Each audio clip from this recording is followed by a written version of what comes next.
59வது சர்க்கம். மேல் செய்ய வேண்டியதை ஆலோசித்தல்.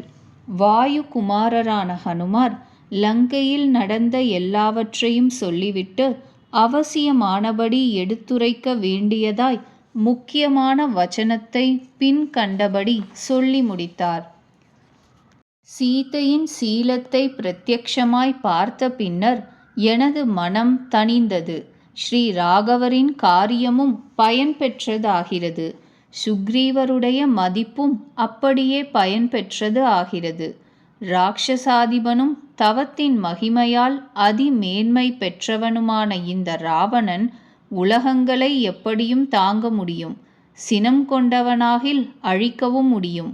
அவளை ஸ்பரிசித்த எவனுடைய சரீரம் தவத்தின் மகிமையால் அழிந்து போகவில்லையோ, ஜனகரின் திருமகளான உத்தமி கோபத்தால் மன வருத்தத்தில் இருப்பவளாய் எதை செய்வாளோ அதை கையினால் நன்கு தொடப்பெற்ற அக்னி கொழுந்தும் செய்ய முடியாது.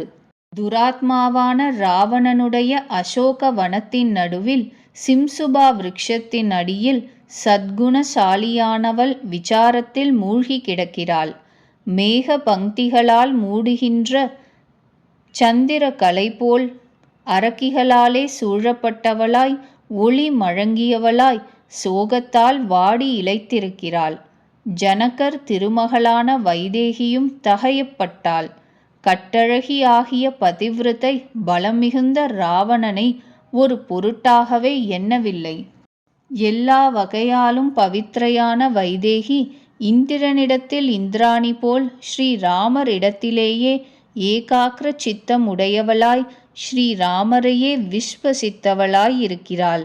சீதை அப்பொழுது உடுத்த ஆடையை அணிந்தவளாய் அப்படியே புழுதி படிந்தவளாயும் சோகத்தால் வாடி இளைத்த சரீரமுடையவளாயும் நாயகருடைய நன்மையில் செலுத்திய மனம் உடையவளாய் இருக்கிறாள்.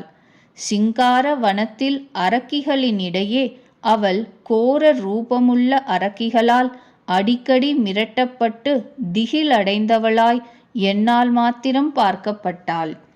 மான்குட்டியின் கண்களை ஒத்த கண்களை உடையவளும் நாதனை நினைப்பதையே எந்த வேளையிலும் எல்லா காரியமாய் கொண்டவளும் ஒரே பின்னலான தலைமயிருடையவளும் தரையிலே சயனித்திருந்தவளும் பனிகாலத்தில் தாமரை போல் ராவணனிடத்தினின்று தப்ப வழி காணாதவளாய் மனமிழந்தவளாய் உயிரை மாய்க்க நிச்சயித்திருந்தவளும் பரிதாபமான நிலையில் இருந்தவளுமான அவள் எவ்வளவோ கஷ்டப்பட்டு நம்பிக்கையை அடையும்படி செய்யப்பட்டாள்.